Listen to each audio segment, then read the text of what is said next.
Hello everyone and welcome to a quick Microsoft Excel tutorial. In today's video I want to show you how to rotate text in Excel. This is actually quite simple. First of all, we open Microsoft Excel and here I have a data set where I want to rotate these headings.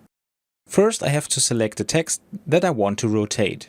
Now I stay in the Home tab, go to the Alignment group and find this symbol. This already reveals that text can be rotated here.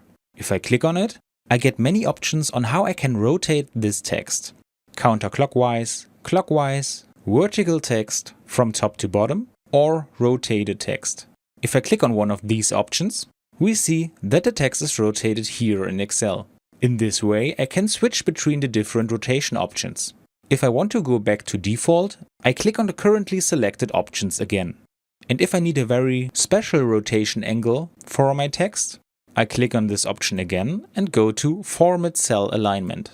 Here I can set my rotation individually on the right hand side. This can be done by using this graphic or by entering a number.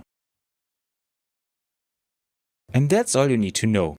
I hope you enjoyed the video and I will see you again in the next tutorial. Until then, your tutorial guy. Bye!